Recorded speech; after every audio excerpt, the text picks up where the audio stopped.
What's up, everybody? Welcome to another episode of Game Dev Unchained, a podcast about game development and the lifestyle thereof. I am your host, Brandon Pham, and along with me this week, please welcome our special guest, Michael Volpe. I'm Michael Volpe with IO Gear, the marketing manager in charge of both IO Gear and Caliber Gaming by IO Gear. Mm-hmm. So this is actually the perfect timing to where our guests, such as yourself, go through a background of their resume before, now that we know you're from IO Gear, where you're heading, where you are now, just to get a little more bit of a glimpse about your career and how you got there. Absolutely. So I've been the marketing manager for IO Gear for the last year. But before that, I had an extensive career in video games, working mostly on the marketing and public relations side, starting all the way back with a little company called K2 Network, based here in Irvine, that had a free-to-play first-person shooter. It was a Korean port that we were working on. It was my first video game credit where I actually wrote the instruction manual and then helped manage the German forums for the game during both beta and then launch. Awesome, man. So how did you switch from primarily software to hardware? How was that transition? It was kind of just due to the nature of working for a public relation and marketing agency, you kind of go where the clients are. So what ended up working out for me was I ended up working with an agency called Eisenberg Group out of Pasadena, and they had a lot of relationships with Microsoft. I was part of the very large team that helped launch the Xbox One. We worked on the commercials that ironically turned people's Xbox on and, queued up video games before we could figure out how to get around that whole Kinect microphone. But we worked on, working with Microsoft and placing the Xbox with reviewers, getting games out to them. So it's kind of been, the way hardware and software works in the agency world, it's a very fluid kind of relationship, depending on the client you're working with and whether that client has a relationship with a software developer or a publisher. I've had the opportunity to work with Electronic Arts, Microsoft, Criterion Games, Atari back when they existed, and Warner Brothers Interactive, and you kind of basically flow into the hardware and the software depending on the needs of the client at the time. Did you come into the industry through marketing and public relations, or was it kind of like there was a segue before you landed to where you are in terms of career path? So ironically, I started in business journalism, where I had the opportunity to write about companies that are based in Orange County. And one such company is, this little company. They've created World of Warcraft, StarCraft. Most people haven't heard of them. And as a result of those relationships, I had an opportunity when I left journalism to start kind of working with other agencies who had a need for someone who was familiar with the video game industry, could speak the language, who had started having relationships with the reporters. And as a result, I kind of became the Orange County equivalent of a go-to guy, which then led to just working my way into various agencies where I had the opportunity to work on major titles and little known titles and things I don't want to speak about ever again. So the game industry is a very unique choice. When game developers talk about the beginnings of the career, they went into it I feel like majority in passion and less about the stability and money. So did you go into game development, or at least in the game industry, mostly because of your upbringing around games? How did you fall into this industry in particular? Because public relations and marketing obviously has values in other industries as well. Yes. My passion has always been for the video game, both software and hardware. So kind of transitioning into gaming was kind of something that I aspired to. I've had the opportunity, like the nature of the agencies I've worked for, I've not always worked on video games. I've worked with other verticals from healthcare to finance to straight up technology. Kind of the transition into IO Gear kind of applied to that because we kind of live on the periphery of both. A lot of the products we have are things that people don't normally associate with gaming, but then if you go into a game development studio, you'll find IO Gear, KVMs that allow you to switch between multiple computers all over the place, and so we're kind of a vital part of gaming. Mm-hmm. So my kind of drive to get into gaming, one way or another, has kind of led me to the various roles that I've had, the various clients I've had the opportunity to represent, and my current position with IO Gear, kind of assisting in like the shadows, essentially, with working to promote our KVMs so that we can allow developers to build better games. Definitely. I'm always been interested because I primarily stayed within the game industry. I would love to hear more about your comparisons with other verticals. Seeing that you have such a breadth of resume working with other industries. I mean, what are the biggest differences that you see between our industry versus the rest? So I think the biggest differences are with the video game industry, there's far more a focus on the relationship with the journalist. A lot of the bigger agency or bigger companies that I worked with, it was less, the relationship with the reporter was more reactive and less proactive. With the case of like working with Kotaku or working with IGN, you have a very weird relationship where you're sharing information, but it's on your terms until the game starts to reach critical mass, and then you've got Kotaku and IGN kind of covering every single leak, every single delay, and it goes from being a proactive to a reactive kind of relationship until you get to the review portion where you get to be a petty god and decide whether or not they get a review code. So another question that I have when it comes to hardware. So the console generations have always propelled us forward to change in a very fast moving environment. We're at a point with graphics now where game development, it kind of driving the graphics card and people going out there to buy NVIDIA cards and stuff like that, right? Comparing to other industries, do you feel like peripherals are more favorable with game industry versus other verticals because of that reason? Yes. Well, because we have to, like a lot of what IO Gear does, we are pretty much lockstep with, as they make an advancement, we have to make an advancement. And there is always a little bit of, we're trying to be innovative by introducing dual K 4K, and they'll introduce 4K 60 hertz. So then that requires us to go 4K 60 hertz. The transition to Type C has kind of forced a lot of developers to rethink how the hardware operates and the type of display you're going to, play your game on. And as a result, as a peripheral company, we have to continue to move forward and be innovative with the Type C docking stations or the Type C switch docks or the Type C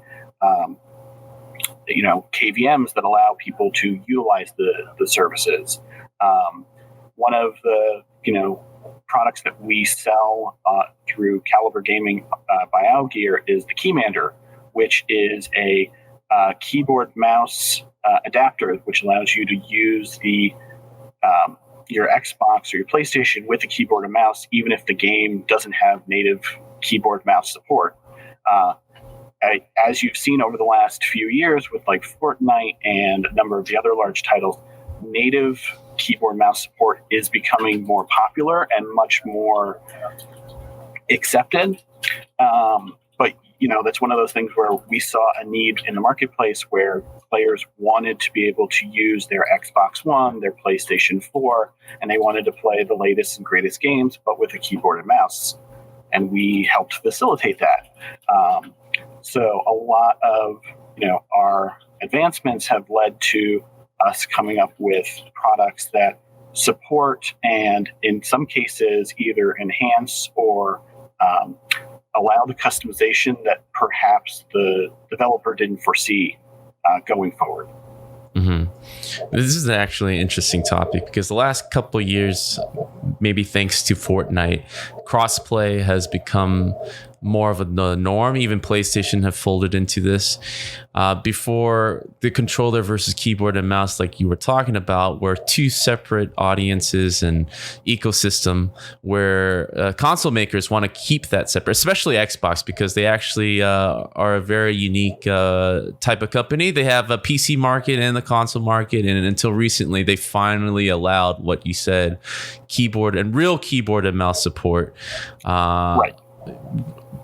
It's been fascinating because from like a PR and a marketing standpoint, there has been this game of course we support the keyboard and mouse, and then you'll note that there's like a little asterisk next to that statement because then you kind of dig into the details and it's like, yes, we support keyboard and mouse in the main interface, or we'll let you type your name. But if you want to play your game, you're going to be dead in the water because you're going to need to pick up that controller. And then in the case of like the crossplay, kind of,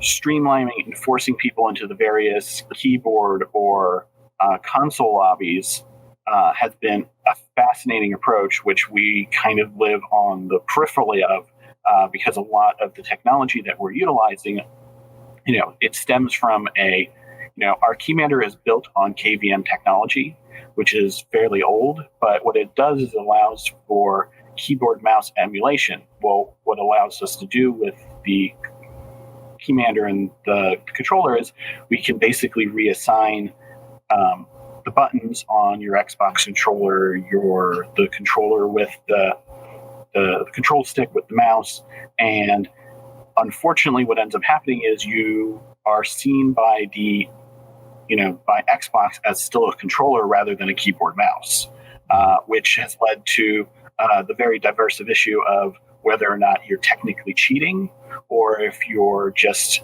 playing the game that you wanted to play the way you wanted to play it. So streaming and game developers, gamers and game developers alike are utilizing a very new marketing with streaming, right? Streaming is becoming such an important part of the making a game and showing it off. But I feel like at least beginners who are new to that platform aren't really well equipped with the right gear to have like a lagless type of experience. I mean, like if I were to kind of shoot from the hip, my idea of streaming is like, well, I have my computer and then something like OBS and I'm good to go. But the fact is, while you're making the game or you're playing the game and trying to stream at the same time, I would often get disconnected. So what are the basic rule of thumb for would-be streamers out there that you feel are misconceptions out in the world right now? Well, I think one of the things is there's a certain focus on the hardware and a certain focus on the software. The market is pretty much dominated by Elgato. IoGear has launched a couple products that kind of touch upon the live streaming components they try to be as plug and play. They try to be value friendly. We have other products that are coming out in next year, CES, that speak more closely to that particular industry. But one of the things that we found, we go to TwitchCon, we went to Streaming Media West, is the end users, consumers, the gamers. There's just so much information out there that it's not clear how to go about this, how to build an audience. Do you operate like a Ninja? Do you operate like a Dr. Disrespect? Do you focus on, like kind of establishing the audience? Because I feel like a lot of what we're seeing with the live streaming audience, especially with gamers, is they don't have they'll buy all the bells and whistles with all the new toys, and then there's no instruction on how to use it. You you need to have a graduate degree to figure out how to utilize your stream link, or do the transition so that it looks like a professional production. And what ends up happening is you get folks who they buy in, they want to become Twitch streamers, and they buy all the toys, and result in a situation where they get frustrated and they basically walk away. It's something that we saw, I think, 5-6 years ago with the podcasting industry. People all of these folks launched podcasts, and then they got 10 podcasts in, and they were frustrated that they weren't getting offers from Amazon for the latest book deal, and they just kind of walked away. And even if they had the best technology, it didn't overcome the content and the need to continue to the frequency.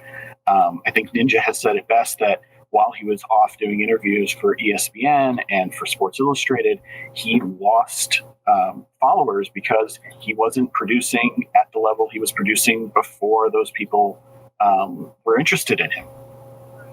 Right. And that's a prevalent problem, because we've seen many articles since the streaming revolution happened where streamers are under a lot of stress, right? They rightfully get burnt out because of not being in front of the camera actually loses their audience, which is a very, I guess, very natural thing to do. But as a one-man production, like you kind of mentioning, and for people who want to go into this, you're basically buying into a mini broadcasting tools and gear that it doesn't come very cheap, right? And right. Once you do have an audience like Ninja or those top streamers out there, you're under a lot of stress to keep that going. I guess this is kind of just more like an open discussion. Like, what are your thoughts about that part of the world, aside from having the best gears? Like what type of issues that you're seeing? Maybe this is coming from your experience with the other verticals, where you're like, this is a situation that can somewhat resolved, and stuff that we can look at to kind of rectify this ongoing problem. So a lot of it comes down to planning. I would say the biggest problem I see with a lot of the streamers who get frustrated is that there isn't they don't have a structure, they don't have a plan. They just their idea is like, I'm going to wing it until I am successful. And you kind of have to treat it like you're a mini production company. Like, there's a reason that like ABC, Disney, Fox, Sony, like, they're very good at producing content, and they produce content in a way that drives engagement, drives impressions, and you see a lot of like the more popular streamers who are being very successful. Their success stems from the fact that they're able to keep a very regular schedule. They're able to produce content on a regular basis. They kind of, to a certain extent, manage expectations. And I think a lot of them have like looked at the model that you've seen with, the early YouTubers, where folks, would produce a number of videos, they would get burned out, and then you would never see them again until 2.5 years later, where they would return with a new batch. So you kind of see this across the board with the live streaming audiences, especially in the Twitch and the Mixer and Facebook space, where the ones that are successful are the ones who are keeping a solid schedule, who are managing their expectations, who are aware that they can't be streaming 24/7 because sometimes you have to sleep and sometimes you have to eat. Mm-hmm. That sounds reasonable. So you're a native. And I would say, go ahead, go for it. But the problem that a lot of the other verticals that I worked for, what ends up happening is like it's the same problem that like a healthcare company or a technology company. You decide we're gonna do blogs, and you start out real strong with like 5-10 blogs on your, and then you're like, well, what we're gonna do? We're gonna have 3 to 5 blogs every single week talking about all sorts of situations. Well, what ends up happening is if you don't have someone who's dedicated to controlling the blog schedule, who's dedicated to writing the blogs, what's going to end up happening is you're going to slowly notice that you're not producing at the same rate because you don't have a plan. Right. I mean, at center point, the quality will go down. The frequency, I mean, it's all driven by passion. And I think that's one that, because of the burnout, the streamers are just having conflicting issue about continuing forward or not. But I mean, that was his little tangent. It was great to kind of hear your thoughts on that, because you seem a little familiar about that subject. I definitely want to talk to you about... Go ahead. We're definitely IO Gear is moving into that space, so we've become definitely more knowledgeable about it. If everyone is interested, they should check out CES this year. We have a lot of fun excitement surrounding a lot of our upcoming live streaming products. Mm-hmm. The valuable skills that you have allotted being a public relations and marketer is a skill set that I feel we have a lot of developers out there. It's a skill set that I feel that gets often ignored. We're talking about one-man production. Well, we're talking about smaller teams like indie developers as well. This is something that is often just learned through practice and not really through education, at least from a developer like myself, right? Yes. And we actually met you at the GDC convention last year, right? And it sounds like also you go to a lot of these trade shows, and it's a bit of a showman as well to kind of make sure that your products are being represented correctly and everything. What are your tips out there for people who are, it doesn't have to be hardware, it could be software as well, just putting yourself out there and putting your product out there in front of people within those type of shows to make sure that the communication is there? Well, I think the key is you have to have the passion for the product. You have to, kind of know it inside and out, so that it allows you to kind of like speak to it at any level to any kind of audience. The products that IO Gear have are not necessarily the most exciting until you kind of understand the applications that they apply to. So the case for a game developer who may know code really well, or know the cinematics, you kind of have to speak to them on that. Speak to your audience as you would speak to kind of your mom or your dad, right, trying to explain kind of your point of view, and depending on the audience, kind of gear accordingly.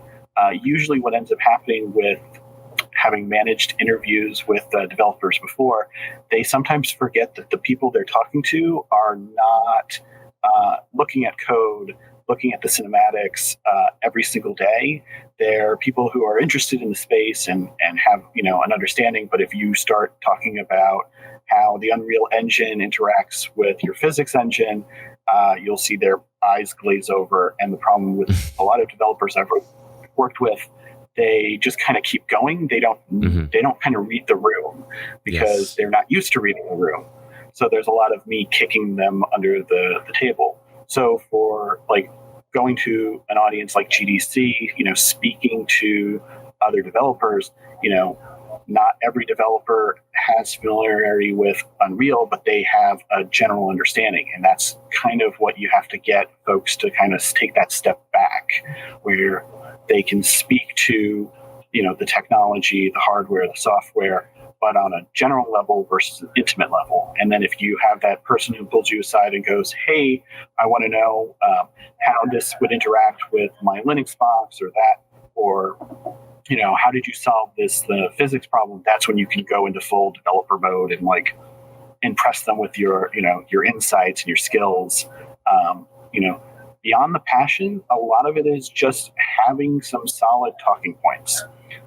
One of the biggest, I would say, problems that developers, hardware and software have is if they don't have a clear kind of list of the things that they're supposed to talk about, they will talk about everything and anything. And that's how us poor PR and marketing people end up having to be reactive, because someone will say, oh yeah, the beta is going to be extended for another 2 weeks, when it's not. What they're talking about is, the beta is going to shut down. We're going to assess all of the data, and then the game gets launched. But what users hear is, oh, I get to play the beta for another 2 weeks. Holy crap! When it gets turned off, you go to the forum and complain, hey, here's this interview with the developer who said it's going to extend, he said it was going to extend for 2 weeks. What's the deal? Mm-hmm.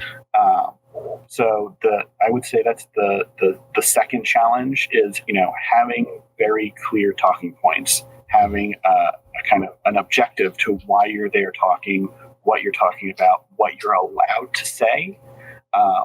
Sometimes the developers that I worked with in the past would go off camera and, kind of talk to random YouTubers who were not even on our list, who had 2,000 subscribers. And they would share amazing details that, other publications would have killed for. Yeah.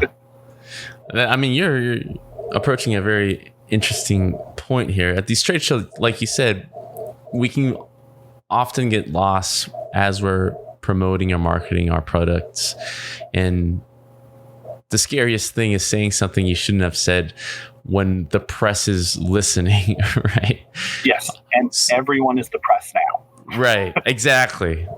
The percentage of people that you approach these shows with that, I guess, to put it simply, there's two types of audience: the one that are looking for the exact product, just haven't heard about it, or the ones who are not at all your audience.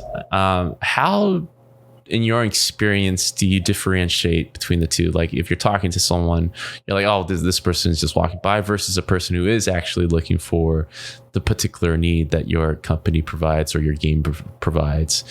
Do you have any tips about how to read the room, like you said, to make sure that you're not bumbling along? So there are a couple of ways.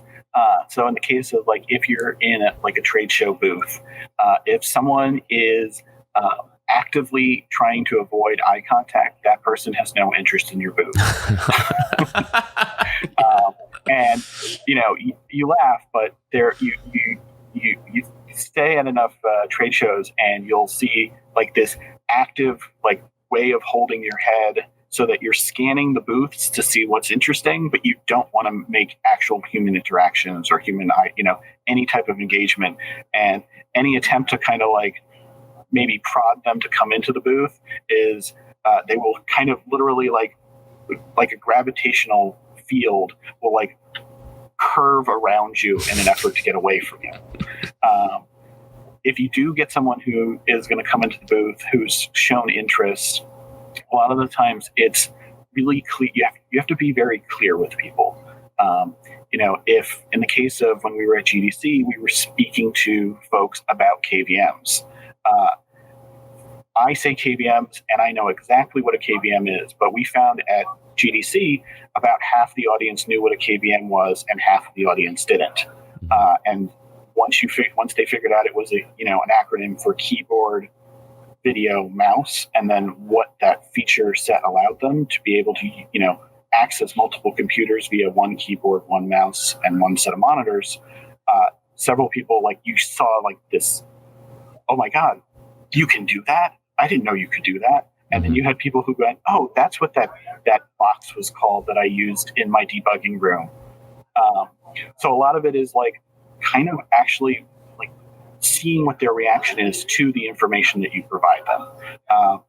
Actually, I know this is a struggle for a lot of salespeople and developers, is you have to actually listen to the reaction that you're getting as you share this information. Yeah. Because sometimes, you'll hype yourself up so much that you basically become a freight train, where you don't give them a chance to understand the information that you're providing them, because you have rehearsed it so much. So there's no chance for them to, have that moment of recognition. And then their eyes glaze over and they're like, okay, best of luck to you. I'm going to go wander down to the next booth. Yeah. So a lot of that, having the wherewithal to kind of check yourself. Yeah. The social cues aspect of it is, it needs to be highlighted more, because as game developers, being a developer myself in the industry, aside from talking to friends nearby, it isn't like a skill set that is often promoted, right? No. Within the workplace. I can tell you some hilarious stories that I don't think I'm allowed to share of developers who we did media training with, and essentially you bring in a person who is a mock reporter, right. And they start asking questions, and they ask questions in a number of ways, because there are different reporter styles to asking these questions. There's the matter-of-fact reporter. There is the reporter who kind of buddy up to you and becomes really friendly, and all of a sudden will ask you a question, and because you're feeling warm, fuzzy feeling, you reveal all of the details that you weren't allowed to reveal. Oh, wow. And this, across the board, every single development studio, from the little indies that I worked with to the massive publishers, they all had the same problem, where they would kind of get excited, they would start telling things, and then literally it was no, you just be glad that this was a mock interview, where in a controlled environment.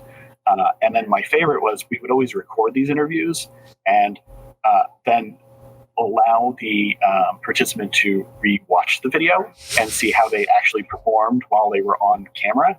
Yeah. And I feel like I crushed a lot of people's thoughts of how they looked on camera and how confident that they were, how they felt, and then they watch it and it's just a bunch of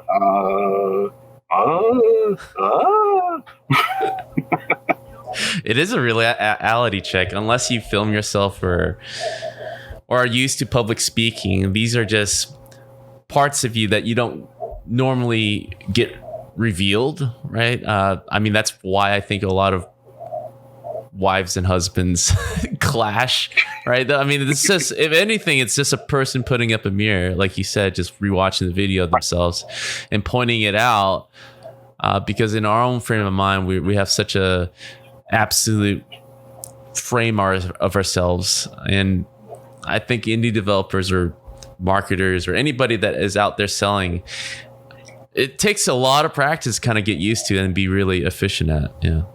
Yes. And there are some really great examples of folks who, you watch them on stage, you watch them in interviews, and you see how they kind of present themselves. Reggie from Nintendo, Doug Bowser, who's also from Nintendo, Jack Trenton, who I had the opportunity to work with once upon a time. He was an absolute pro. He was the former president, I think, of Sony. Right. And he could just, it was kind of like watching a judo master.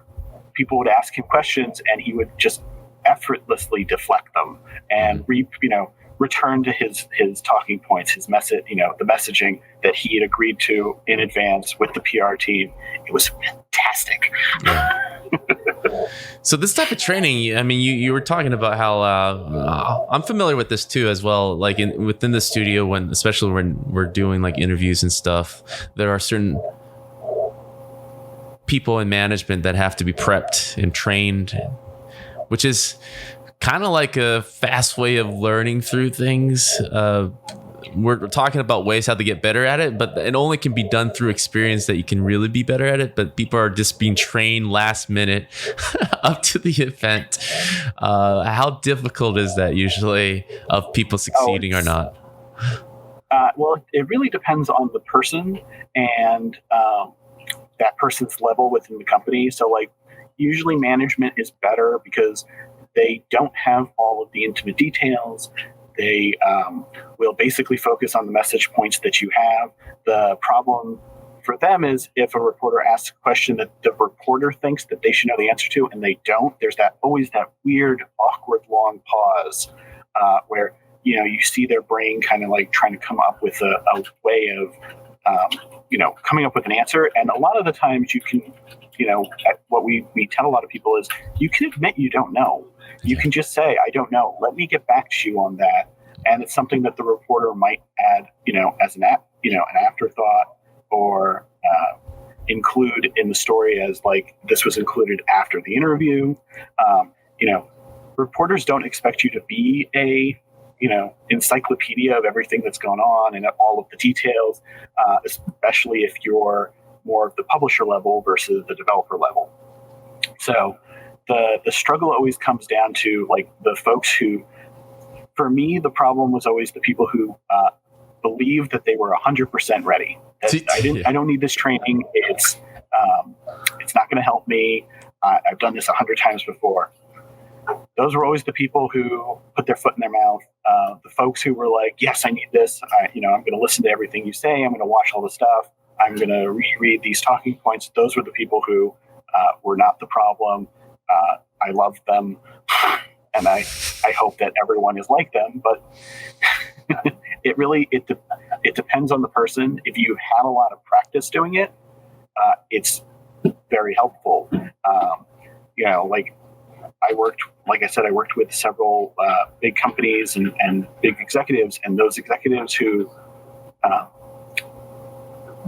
they knew it. They, Jack Trenton is a perfect example. Like, he knew his stuff, but he still would, do the media training. He would still have the conversation, go over the talking points, was very attentive, listened to all of our suggestions, and then he would, blow it out of the park. Mm-hmm. There's like two different approaches that I've realized with people where when it comes to successful public speakers or just being an excellent salesman or woman, where one is just very overly prepared. They know things line by line and they just practice that speech over and over and over and over. And the other one's super casual, like you said, having the talking points in the back of their minds. I guess the question is where I see with the over preparedness, the people who do it wrong are the ones that stick to a script, but as soon as something else happens, it flubs them up because now they're lost in the place and they're fumbling through the words. I mean, like, how much of that is just because they haven't prepared enough, or is it just that method is very hard to be super versatile? So that comes back to the media training. You have the folks who are the robots. They stick to the script. If you ask them a question that doesn't comply with the script, you get a 404 error. Yeah. And you see that on stage, which is I'm trying to get people to avoid out there, right? Oh, every time. I love the E3 presentations because you do usually get that person who is on stage who prepared for everything, but didn't prepare for the fact that the demo wasn't going to work. And all of a sudden, how do I fill a few seconds of dead air while everything reboots? And those are the moments where you're like, please, let's see how this plays out. E3 highlights, yeah. Oh yeah. Well, and that's the thing. You look and the people who are comfortable and are able to kind of it just slides off their backs are the people who they have those social skills. They know how to kind of stall, maybe fill the time with some more information that they have in their, in the back of their brains while the presentation loads or while the game tries to not crash.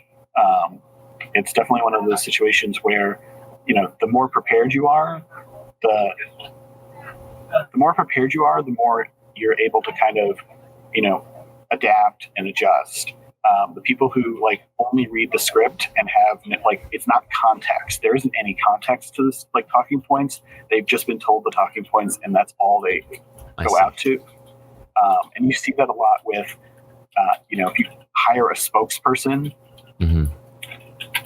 they're handed the talking points 2 minutes before. Yes, they might be an actor and they know how to read lines, but if you get a situation where they don't know what they're saying. Right. How do you recommend people to get better at that in their daily lives, aside from, I guess there's no way to avoid it but to get in front of people, right? Because that's when the heart rates start to race and palms get sweaty, right? Is there a way to simulate that? So the best way you can simulate it, if you're a developer and you don't have the time to hire a PR or a marketing agency to help you through media training, is set up a camera, get a friend to ask you a bunch of questions.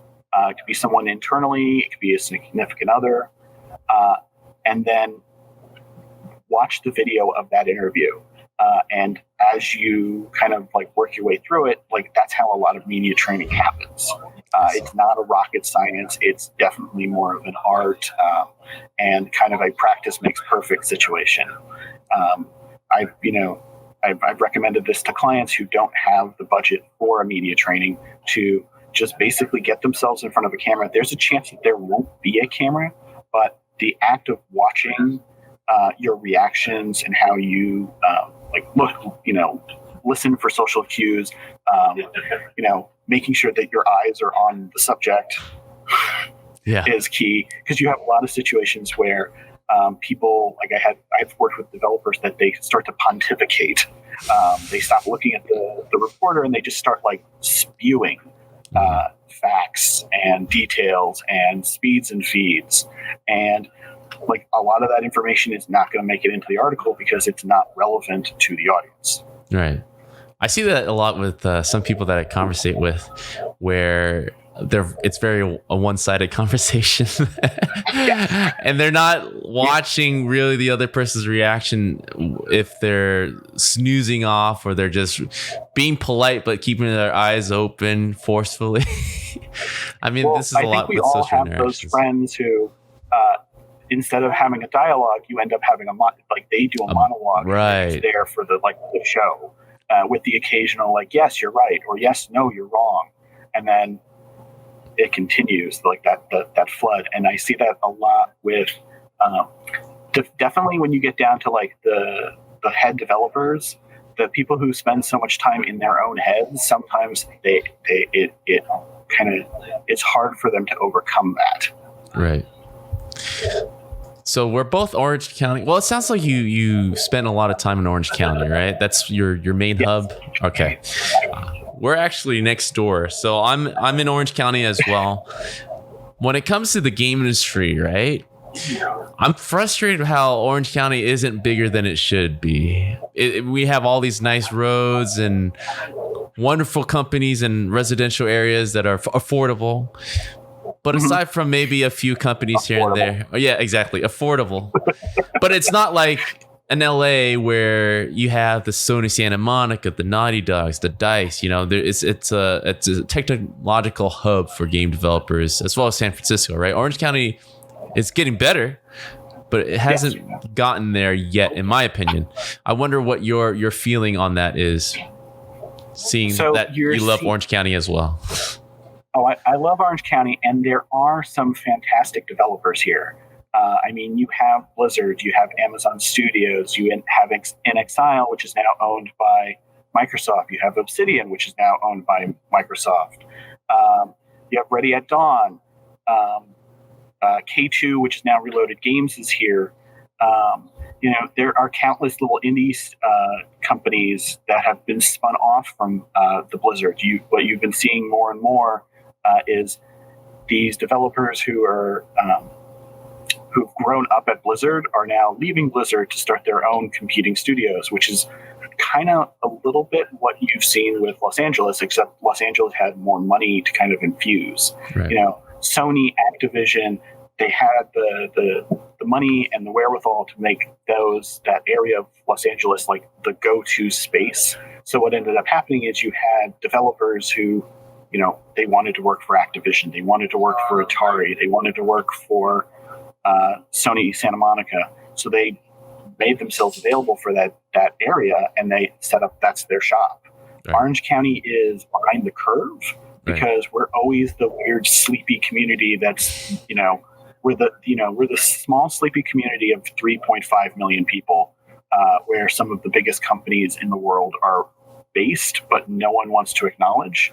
I think if Orange County was its own DMA, we would be having a far different conversation, because right now Orange County is included in the Los Angeles DMA, and as a result, the only time you hear about Orange County is when we're on fire. Yeah, that's true. Yeah, Orange County or the show. I mean, the OC show gave us a little bit of boost, put us in the map a little. Yeah. Well, that, like Laguna Beach, like basically all the terrible things put us on the map. Yeah. And you, like, if you sit back and you look at the companies that are represented by Orange County, it kind of quickly becomes clear, there are a lot of blue chip companies here.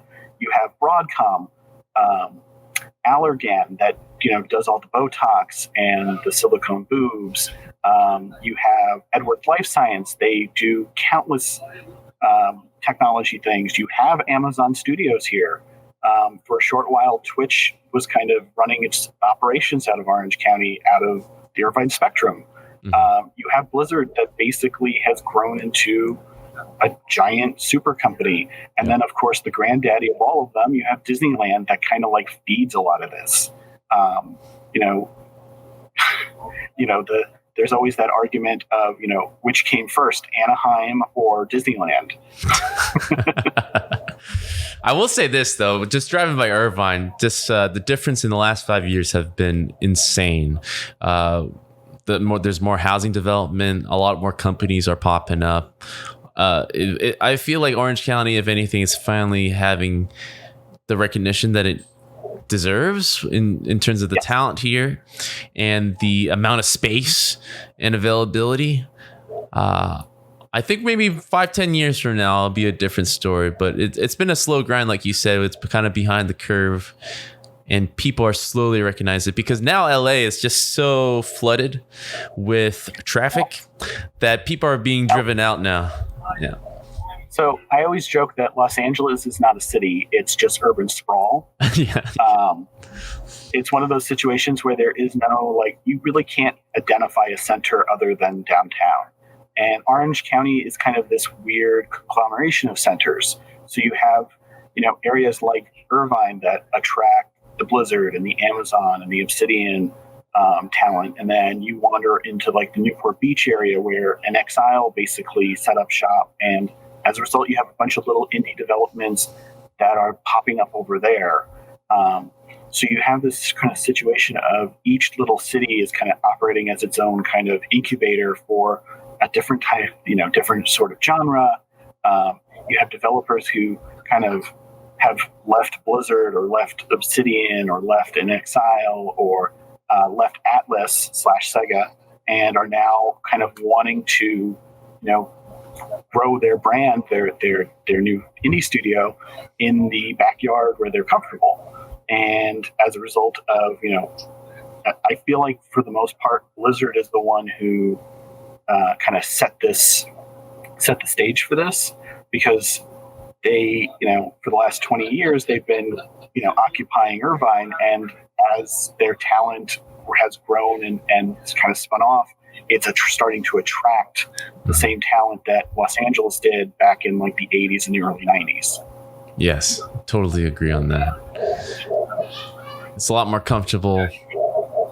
Blizzard has been very sustainable, yes. Which I think developers are too used to the life here in OC to move anywhere else. Which is what I grew up in Orange County. I've moved to San Francisco. I lived a bit in Los Angeles and worked there as well. And I always find myself back here because of the space. It just feels less crowded versus these other cities. Well, I would agree with you, except for when you get on the freeway between 8 a.m. and 9 a.m., where it takes you 45 minutes to go 4 miles. Right. That I agree. But at least here in Orange County versus Los Angeles, when I go off the ramp, it's not more traffic. Orange County, you can just go around at least and try to have a life. But Los Angeles, just every street around the freeway is just impossible to get through. Right. So my last question comes to this, which is the future with technology. As streaming and more people demanding instantaneous content, right? I wonder, what is the end game here?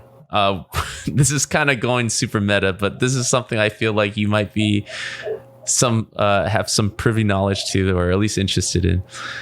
Everyone is always talking about how we're combining ourselves with computing hardware, right? With the phone being the extension of ourselves already, like something like from Deus Ex, where we're instantly 1,000, or some people would say 1,000,000 times smarter just having a smartphone in our pockets.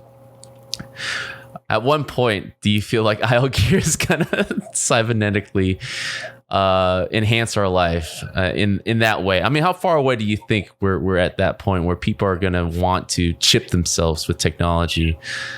Because it feels like all hardware is kind of leaning towards that with VR and all that stuff. Yeah. Yes, I would agree. I think IO gear is definitely going to be not behind the curve, like due to the nature of our peripheral products.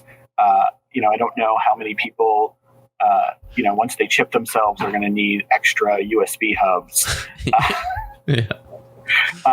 But I do within the next 15 to 20 years, we will definitely see people who are chipping themselves for wellness. I've seen some really incredible things that coming out of life science with regards to eyeball cameras and basically creating an extra layer of information on top of the eye. What you've seen in the mirror. This is definitely one of those things where you're going to see it more as a wellness tool, and what'll end up happening is it'll transition into an entertainment tool once kind of the details are kind of squared away. Because I feel like this is the problem that like AR and VR are encountering right now. Like, the technology has finally reached a point where it's commercially available, but there is no incentive for early adopters and a couple people who've done it. There's no killer app that is like required for you, required. Right. And that kind of was the case with if you look at phone development, the iPhone was that watershed moment, but a lot of technology and the lessons that they learned had come from past phones. Windows had come out with basically an equivalent of the iPhone like 2 years prior, and nobody cared because it was terrible. Yeah. Steve Jobs launched the iPhone, and it was the phone that everyone needed to have, because finally it was like, oh wait, this is why I want to have the internet at my fingertips all the time. And we're seeing that kind of transition now, especially with like the voice activated, the Siris and the Alexas and the Cortanas. More and more people are, discovering how kind of efficient it is to have a listening device in every single room of your house. Yeah. And as that kind of digital assistant becomes more like Jarvis from Iron Man, I think you'll see a greater adoption. And that's kind of the case with like the cybernetic and the bio implanted devices. Is you'll see folks kind of reach that point, and then IO gear, just by the nature of like we are a connectivity company. So if someone needs a USB type 12 port for their ARM display, Mm-hmm. we will happily build a device for you. Mm-hmm. I'm very interested in that type of future. I think it's going to happen with our lifetime for sure. You estimate about 100%. 15 years. That's a crazy idea. I mean, like, it makes sense when I really think about it. It's like some type of contact lens that has an AR overlay of the world around you. I mean, that sounds very reasonable now within the 5-10 years of these devices getting better and smaller. And you see it because you kind of see it as pop culture is influencing the technology. So you have, Sword Art Online, Cyberpunk 2077, kind of like looking at the various possible speculative futures. And what you're seeing now is the technology trying to figure out, well, is, an AR, hard light situation something that's actually possible? And so you see a lot of we saw this with Star Trek. The tricorder was a work of fiction, and now it's something that exists. Mm-hmm. Well, we are about that hour mark. I want to thank you for your time, Michael. But this is also the moment in our podcast where I hand the mic to you to promote, shout out, give attention to anybody, anything that you want to give attention to. So take it away. I think I know what you're going to talk about, but either which way, the mic is yours. Excellent.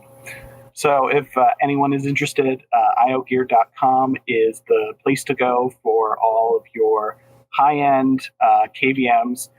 They are fantastic for helping indie to AAA developers build out and manage their resources so that they can make the best games. They allow you to connect to 2 to 16 devices at any time. So if you're that high-end cinematic team or special effects team, basically, you can set multiple computers to do the rendering while you continue to watch YouTube and be productive. And if anyone else is interested, Caliber for gaming, we have some of the latest keyboards and mice, the RGB specialty, as well as our Keymander, which allows you to play with your keyboard and mouse, which we're aware is a divisive issue within the community, but it is something that we've heard from users that they love. We've heard from users that we're cheaters. So, so it's all the same. That's pretty much it. IOGear provides a number of connectivity devices, from docking stations to KVMs to network adapters to keyboards and mice. We're usually that device that's sitting in the back behind your computer and behind your monitor. And we'll continue to be those guys who connect your better investments to make them better. Excellent, Michael. Thank you so much for being on the show. I've been a huge fan since meeting you and your company, AO Gear, and loved to be talking to you about issues such as connecting with technology in a way that we all know it's going to come, right? So that is it. That is it for the hour. Thank you, Michael. Thank you, everyone, for joining, and see you guys next week. Take care, Brandon.